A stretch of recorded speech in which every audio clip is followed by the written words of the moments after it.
Welcome to today's live. We are going to discuss separating your identity from a failed business. If you are listening on the podcast, this is a Substack live, so you may hear any type of distractions, interactions, anything like that. So just full transparency there.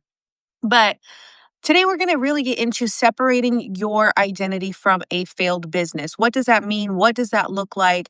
And how can we trust ourselves again when we have this, in business specifically, when we have this perception of the business failed and the ego starts like playing all of its tricks and stuff like that.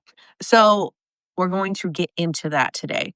The first thing is businesses, we have to break down what feels like failure, why it feels like failure, and what we did back then, the initial time, to be able to move forward in this time in the present moment, right? Because what happens is when we go to restart a business, once you're told you're an entrepreneur through spirit, like you can't deny that. There's no going back. Like that is just who you are. That is what is meant to be.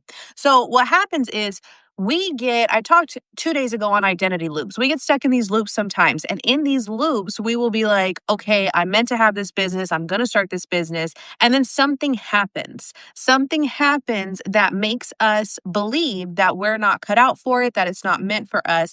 And we revert back to corporate, to whatever we were doing before, right? So first we have to acknowledge that a loop exists.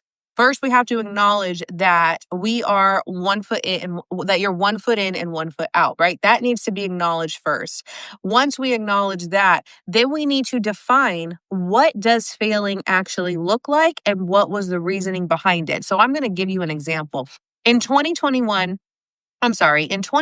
is when I first launched my coaching business. And in 2021, I was starting to see movement on it. And what I mean by that is I was actually starting to make around 4 figures a month, right? I had like my first 4 figure month, and I'm not exaggerating. And this is why I do what I do now. I hit that 4 figure month and I talked myself out of business. I said, it's not meant for me. Because at that point, the perception that I had in business was I had already been trying for over a year. I hadn't seen these results that I saw plastered all over social media. So I was in the comparing game and I was, quote, out of money. I used to really believe that I would run out of money. And in my mind, I was out of money at this time. And so I had my first 4 figure month and I dipped. I went back to corporate. And I called that a failed business. I was like, that business failed. I'm not meant for it. I'm not cut out for it. And I remember I was doing business on Facebook and I removed 90% of people who are business connections. I reverted my profile back to just memes and things like that. And take this jacket off, actually. I reverted my profile back to memes and different things like that. And I was like, this is not it. So when I came back to business, the biggest thing that I had to really work through was the identity piece. It was the intuitive piece. When I was coming back to business, I had to learn how to, for one, understand what actually happened back then. It wasn't that the business failed because I quit. I did not trust myself to move it forward. Things were finally starting to see progress and I didn't trust myself to keep that going. I didn't trust myself to be able to maintain the consistency to grow it. And so because of that, I left. And I see that happen. If you are one of those people that's in like the start stop loop of I'm going to have a business, I'm not going to have a business, I'm going to have a business, I'm not going to have a business, then more than likely, it's not even more than likely, I can tell you from experience, it's a lack of self-trust. You don't trust yourself to be able to duplicate the process that was successful. You don't trust yourself to be able to continue energetically doing what you're doing to move it forward. You don't trust yourself to sustain what it is and scale it. And so when we don't have this sense of trust within us, then we quit. And what happens when we quit is we reinforce the belief that we have that, oh, I'm not cut out for it. It's not for me. I'm not meant to have this business, right? And so we reinforce that belief. But then if you're watching this, if you're listening to this, send me a DM if this happened to you. Just be like, yes, I relate. Send it to me on Substack at Nikki Lynn Mayo. But anywho, if this has happened to you and then you go back to your corporate job or a corporate job hoping for something else, if you're happy there, great. But if you go back and you're hoping for something else, it's only a matter of time before you consider starting a business again. It's only a matter of time before you're like, actually, I'm meant to have this business. I'm supposed to run a business. I'm supposed to do XYZ with my life. That comes down to entrepreneurship, right? But then we get in a shame loop. I was in the shame loop. When I say I quit in 2021, I took years off my business. Years. Okay. I would dabble into things here and there between 2021 and when I officially like relaunched in 2025. I would dabble into different things. I started with the Amazon influencer program. I learned how, a little bit about digital products. I learned how to do Amazon KDP, right? I dabbled into other things that I'm still a part of and I'm grateful for them. But at the core, at the root, I'm meant to be an entrepreneur. I'm meant to have a coaching and consulting business. I am meant to teach people through course creation. That has been established. I established that several years ago. But when you establish something and then to believe it is two different things. So I established it, I knew it, and I've got old Facebook posts to prove it, but I didn't believe it. I didn't trust myself with that guidance that I was receiving intuitively. So back to what I was saying about the loop, if you go back to corporate, and this is where you can DM me, you feel the pull to get back into business. Or you end up miserable, the same type of misery that you had forgotten about. Because that's what happened to me. I went back to corporate. I had a 6-figure role. And, on paper, everything looked great. On paper, people would say, you're more successful here than you were in business. On paper. But internally, that was not the truth. Internally, I hated everything. And so this is the part where when you don't trust yourself and you come back into business, now you get into a space where you are thinking about what everybody else has told you. You've got the belief now inside of your own brain of, am I cut out for this? Is this for me? Am I meant to be an entrepreneur? You have all of these things. You start to think, what will people think? You may ask yourself, like, oh my gosh, these people who saw me quit and come back, like, what are they going to think? Here's a full disclaimer, newsflash. Nobody's going to think anything. And if they do, like, who cares? But nobody's going to think anything. Nobody's going to be like, oh my God, and if they do, you shouldn't even know. Like, if people are thinking something like that, like, oh, did you see her? Like, she's trying this again and blah, blah, blah. Like, those are not even people that you need to be associating with. Those are not even people that should be in your circle.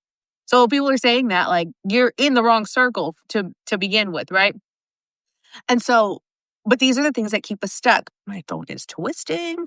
These are the things that keep us stuck. When we come back, we have all of these fears come up. And what ends up happening is the ego's job is to reinforce beliefs. I say this all the time. The ego's job is to reinforce beliefs. And so if we have not restructured, retrained our belief system to truly look at what we're doing as our life's work, as what we're meant to be doing here, as, as playing the long game, then it's going to be easier to fall into the beliefs that are not of service to your entrepreneurial journey. It's going to be easier to fall into the beliefs of, oh, I don't think I'm cut out for this because remember what happened last time? Like, yeah, I don't even want to try. I don't even want to try again, right? It's going to be easier to fall into those beliefs. But see, when I see people, and I've seen people, when I see people go through this loop, and I've been there, when I see people go through this loop, it's not that they're not cut out for entrepreneurship. They have a belief issue. They have a self-trust issue. They have a self-concept issue. They haven't figured out how to move past it. They haven't figured out how to release the old business trauma beliefs, if you will. They haven't figured that out. And to figure that out, you really have to sit and reflect, not too long. Don't spend a whole day on this, but you have to sit and reflect on what is true and what you made up in your mind. So for the longest time, I just said, I'm not really meant to have that kind of business. I know I'm meant to have some business, but I was like, I'm not really meant to have that kind of business. And so in saying that I'm not really meant to have that kind of business, well, that's the loop and the belief that I was playing in my head for the next 3 to 4 years. But in playing that loop, The proof that I was meant to have a form of business was always there because I never stopped dabbling into other pieces of entrepreneurship. I just stopped that one, which ironically was starting to be the most successful. It wasn't until I had to get honest with myself, and I say this to you because you probably have to get honest with yourself. It wasn't until I got honest with myself and really thought about what happened and really learned about my own self sabotaging patterns that I was able to be like, actually, that business did not fail. I gave up too soon. And I gave up too soon because that is my self sabotage. My self sabotage is quitting right before the breakthrough. Not anymore. It used to be. It used to be quitting right before the breakthrough. It used to be procrastination. It used to be looking to others for, like, well, what should I do? What should I do? Right? All of these things. And that is not how an entrepreneur identity should run. That is not the identity that you want to have as you come back and relaunch your business. You have to upgrade your identity. And when you upgrade your identity and you look at it at face value, then your ego can reinforce these new beliefs. So once I looked at it at face value and realized, actually, my beliefs are the issue, not me. It's not a me issue. It's a belief system issue that I had. Well, then I had to give myself new beliefs. So then what does that look like? At that point, you start writing out your proof of what worked in your business before. Because even if the business failed, the whole thing wasn't a failure. And even if it failed from the perception of what you believe failure is, once you get honest with yourself about if it actually failed or not, you will be able to see more than likely that that's not even what happened. That what ended up happening is you had a self sabotaging pattern come in. You realize you don't trust yourself. And the ego is so smart, it disguised it as something else. My ego disguised it as, well, we're out of money anyways, and we have to go back to corporate. That's what I told myself. That's exactly what I told myself. And at the same time, I was the happiest with the work that I have ever been, but I was miserable financially. And that's what put me back to corporate. Then I was relieved financially and miserable on the inside because that's not what I was supposed to be doing. That's, it's not what's a part of my mission. Okay. And so the first thing when it comes to this, for starters, you have to release any form of shame, guilt, embarrassment, any of those things when you are about to relaunch your brand, when you are coming back into business. You have to stop reliving the failure.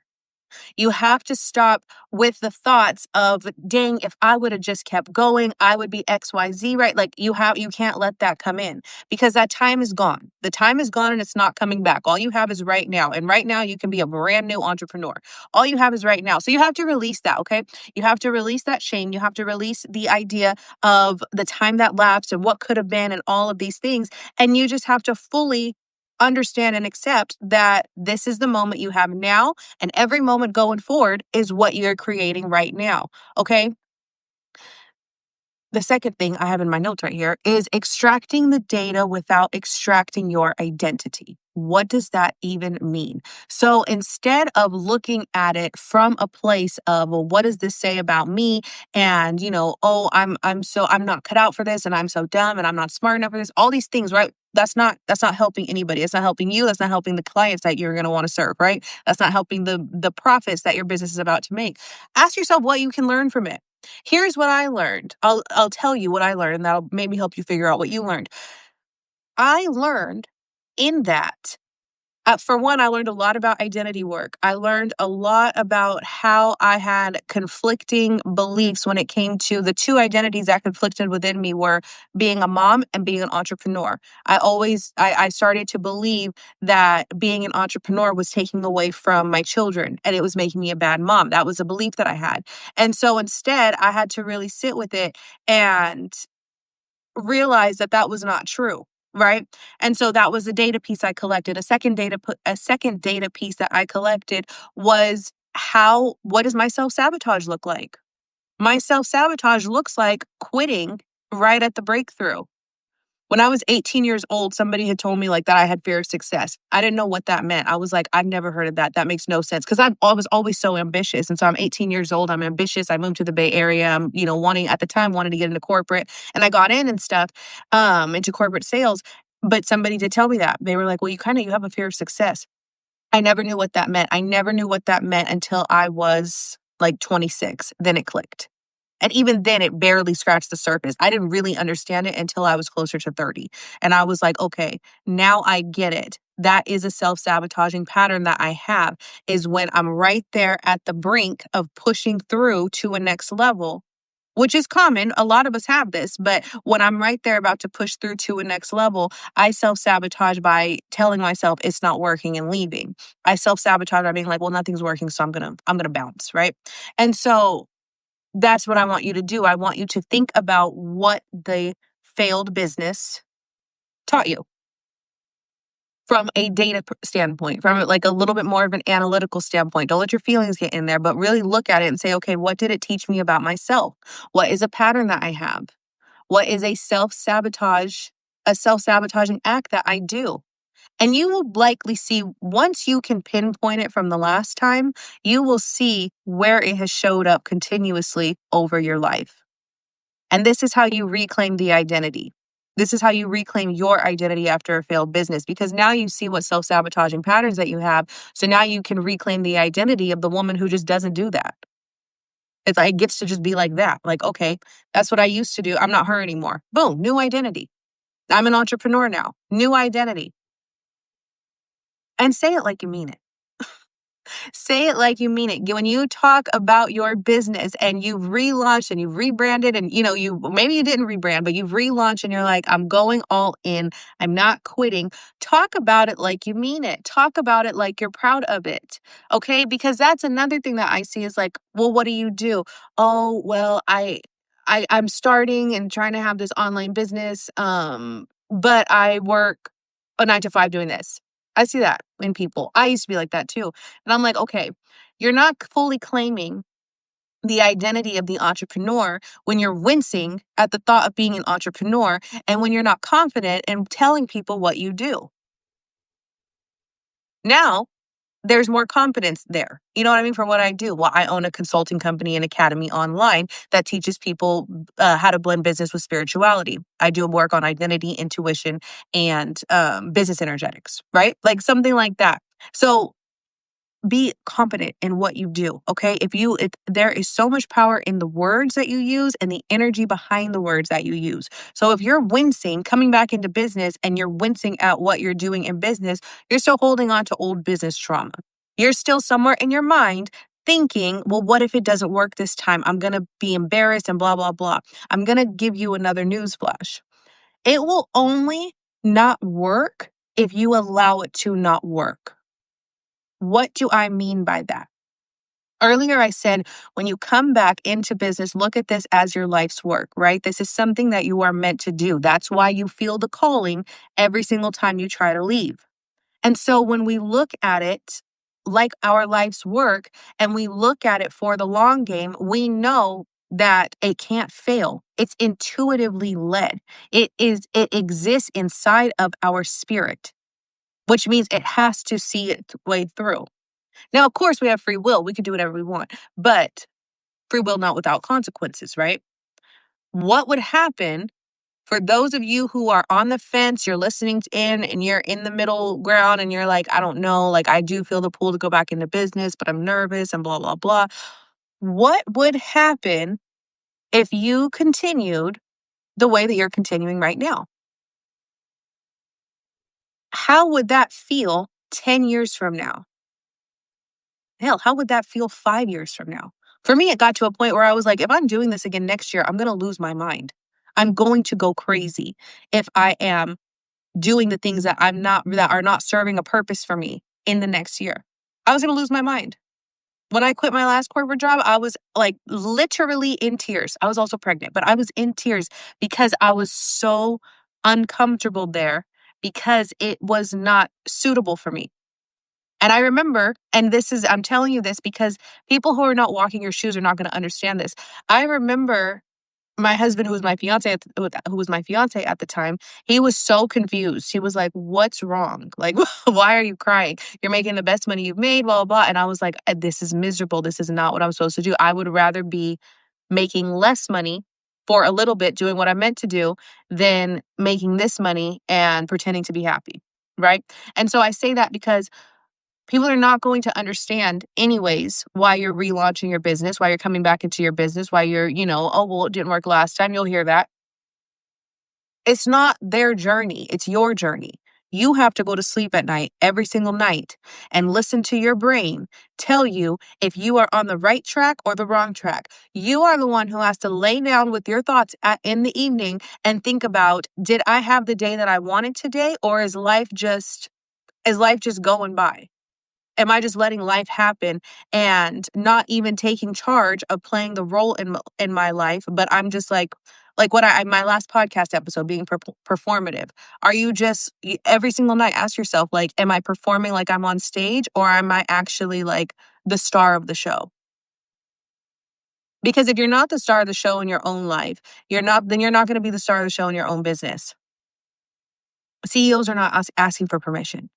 You have to go to sleep at night and know, you know what, today was a good day and I'm gonna make tomorrow a good day. Or analyze it. Okay, today I could have done XYZ better. I could have wasted a little bit less time, scrolling or whatever. I could have reached out to more people, right? Different things like that. But my point is, these other people do not have to lay at the end of the night in your head. They don't have to think about it. They don't, if they're content in their jobs, and there's nothing wrong with that, but if they're content doing what they're doing with their life, they're content in their jobs, they're content with whatever, then let them be content. That does not mean that you also have to be content. You can go on and, like I said, and redo your business. You are the one who knows what it is you're meant to be doing. Okay. Another piece of the identity separation is not attaching to the yes and the no's behind your offers. What do I mean by that? Not attaching, if somebody says, no, thank you, I don't want your service, I don't want your product, whatever it is, you cannot attach to that.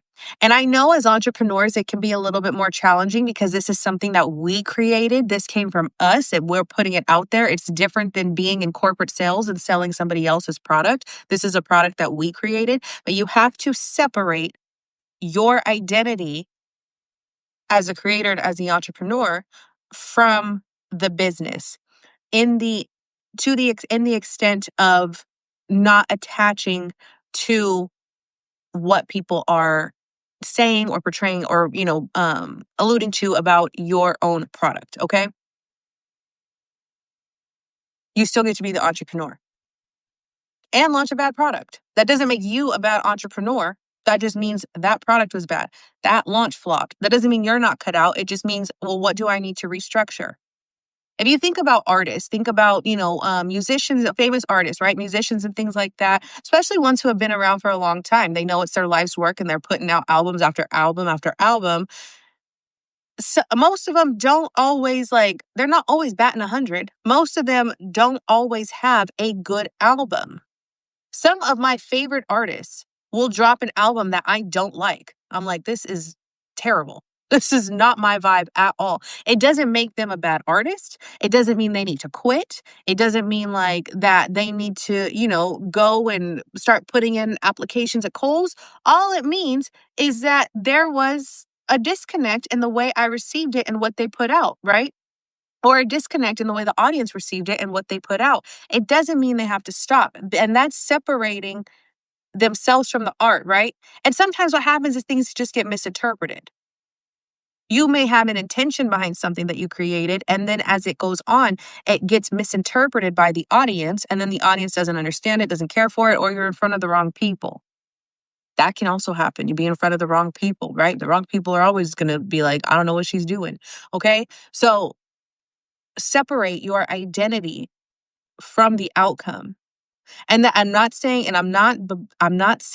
don't be involved in your business, don't be involved in your numbers and in your revenue and all of that. That's not what I'm alluding to. But you have to separate the identity, the emotional aspect of it. You have to separate the two. You have to separate the emotions from the product when you are, especially as an entrepreneur creating your own products. I have had products flop. I have had things not sell. It doesn't, like I said, it doesn't mean I need to go run and ask for my old Target job back. That's not what that means. Okay. So Oh, looking at my notes, y'all.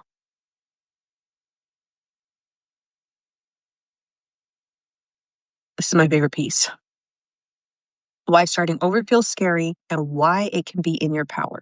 So, the main reason that it feels scary is because we don't want to re feel the feelings of failing that we felt back then. We don't want to have to deal with that. We don't want to have to refeel those feelings, right? And we also may feel like we have something to prove. We have this fear, like I mentioned earlier, what other people are going to say. And this can all be subconscious. You might consciously be like, no, Nikki, I don't care what people have to say. But your actions are going to tell a different story.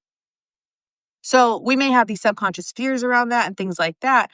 But the thing that I love about relaunching a business after it didn't go so well the first time is one, there's more data collected. Like I said, I learned my own self sabotaging patterns and stuff. So there's a lot more data collected in how to not self sabotage, but also there's data collected in like the things that you were good at. There's data collected in, everything that you learned your first go round or your first three go rounds or whatever. Everything that you learned is not lost. I learned that I'm great with email marketing. I learned that my writing does well. I learned that I could convert just through my words without getting on sales calls, right? I learned that the first go around. And so coming back to it, those are some strengths that I know that I have. So now I can relaunch a business that aligns not like that aligns well with my strengths. I can relaunch a business that is a lot more honest and embodied and intuitive. I'll always preach on an intuitive business because I know where I gave away my power the last time. I know where the last time I tried to make things fit into places that they weren't supposed to fit. I know when the last time where I jumped from shiny object to shiny object in the idea that I was just going to get rich quick, right? I have all of that knowledge this time. And so for you, when you come back this time, there is a level of knowledge that you have that you did not have before. You can recognize your patterns, you can recognize your strengths, and you could be like, okay, this is actually when I was doing really good in business. This is what actually like was going about to what was is something that I could sustain and is something that I want to carry on. These other pieces, not so much. Right? You have all of that knowledge this time around. Not to mention, because you have the consistent pull to do it again and to not give up, it's a lot more intuitive this round. You are not going to be so hoppy. You're not going to be so jumpy. You're not going to be so, well, let me jump from here to here to here. You know what I mean? And I'm not saying you won't test things out and be like, oh, you know what? Actually, I don't like this. I like this more. I definitely did that this year. But it's going to be more purposeful. There will be a purpose to what others may consider madness, right? There'll be more of a purpose behind it. And when there's a purpose behind it and it's intuitively led, it becomes sustainable. The only way that it's not going to sustain itself is if you don't stop to catch your ego tricks. And that's what I help people with. Okay. That's what you can send me a DM and we can discuss how I can help you with that. But that is something that I help people with. And so when you learn how to stop those ego tricks from coming to play and lead with intuition and, co-create with your spirit, universe, God, whatever you believe in, and co-create that way, well, you can't lose for one. For two, quitting is a lot harder when you know that it's something that you're meant to do because now you see the loops of what happens when you quit. You can already play that tape forward. You could tell yourself, yeah, I could try to quit today, but in 6 months from now, I'm just going to be right back here. So I might as well keep going, right? You have this newfound knowledge that you didn't have the first time around. And that alone rebuilds self-trust. When you know that you can't quit something because of what the outcome is going to be, your only option is to learn to trust yourself with the sustainability. You don't have another choice because your other choice is going to lead you right back into the misery that you tried to escape the first time. And so, in not having that other choice, you just come back to you just stick it out. That's all there is. You just stick it out. Okay. So, how can you rebuild self trust after, as you come back after things like that? So the first thing is make small promises that you can keep to yourself. If you have an old habit, and this was my issue, you have an old habit of strategy hopping and jumping here and jumping there and stuff like that, make a small promise that you are going to try something and stick with it for 30 days, 60 days, 90 days to collect some data this time. My first go round, I never collected data. I'll be honest. I didn't collect hardly any data. I didn't even know what that meant. Okay. I did not collect data. I just would kind of throw spaghetti at the wall and hope for the best. I was consistent, but then I didn't go back and analyze what's working. And so that is a change that I have this time, right? My small promise to myself is that at the very least, once a month, I'm going to look over all my analytics. I like to do it once a week, but in the beginning, I was like, okay, every 30 days, look over your analytics. Right. So, what's a small promise you can keep to yourself? Is it that you're going to make a piece of content every single day? Is it that you're going to reach out to 10 people every single day? Is it that you are going to, talk about your offer what's the micro commitment you can make to yourself. So when you can make a micro commitment to yourself in business, you're going to reinforce a belief to your ego that you are actually serious about it this time. And the ego's job is going to be to help push that belief through, right? Until it freaks out, but cross that bridge later. Okay? Um Letting your body regulate before making decisions. So, making sure that the choices and the decisions that you make are from your intuition and not your ego, that they don't feel jumpy, that everything, that it feels intuitively led, intuitively guided. It feels like the proper next step. Okay. This is something I had to learn when it came to investments. Because before I would just invest because somebody threw a price tag on something and I was like, I want to make that money and I would do it. Now, when I make investments, I'm like, does this actually align with the way that I want to run my business? There are so many ways to run a business. And that's the beauty about relaunching is you get to you realize what ways you didn't want to run it the last time and you can run it the way you want this time. It's a perk, I'm telling you. But think about it that way. Regulate your body before you make a decision. Ask yourself, as a shiny object? Am I strategy hopping? Or is this something that I want to do long term? And you might not get it right every single time. And if you don't get it right, you you can't shame yourself for it. That is where we disconnect and start to our self-trust starts to get all wonky, is because then we shame ourselves for it instead of looking at it and be like, okay, I did it again. What led me to doing that again? And then the next time. Life and identity work and all of that is really all about analyzing. When I started to look at everything as data, things started to get a little bit smoother here. Okay. Um, your creative trust and your identity trust.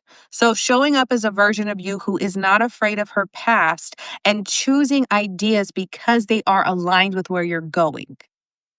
So if you are so stuck on what didn't work before, you're going to repeat the pattern.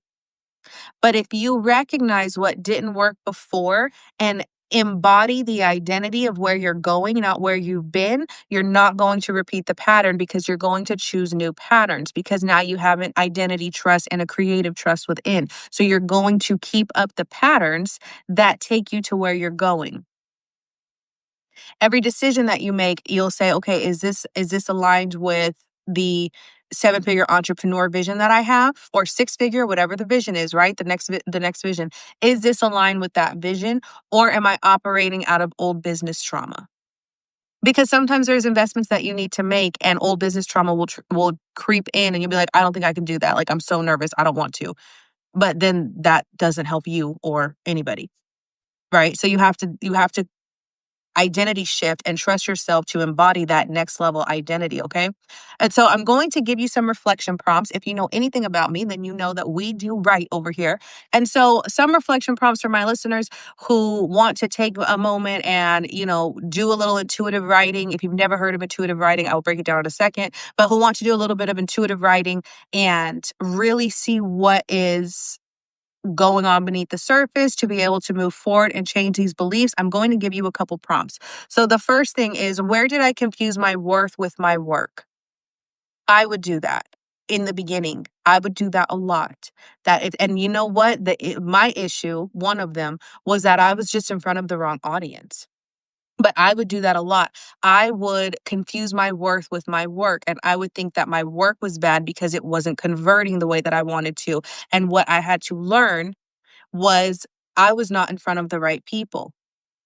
I was not in front of the right audience. And I learned this when I had a masterclass and I actually borrowed somebody else's audience to promote it. They were the right audience. And that is when the click started coming in. Whereas my audience at the time was crickets, right? That's when I learned that. So ask yourself that, where did I confuse my worth with my work? What part of me did I abandon the first time? Me, I abandoned my entire intuition. I was just doing everything, everything that I thought would work. Okay. What part of me did I abandon the first time? What truth did I ignore that I won't ignore again? That's a good one. And then who am I now without that old story? What does your entrepreneurial journey look like now? Where is it going? Where do you want it to go? Right? These are the things to ask yourself. So, like I said, I would break down intuitive writing. So, intuitive writing is a form of writing. I like to write for at least 10 minutes. I recommend that you write for at least 10 minutes, but you're going to grab a piece of paper. You're going to find yourself in a space where you're not going to be interrupted for at least 10 minutes and pick one of the questions that I just put. Write that on the top of your page. You can set a timer for 10 minutes. If you're nervous about not writing the full 10 minutes, you can set a timer for 10 minutes. And if you want to turn on meditative music, you can, or you could sit in silence and you write. All you do is you start to write, you start the thing by answering the questions.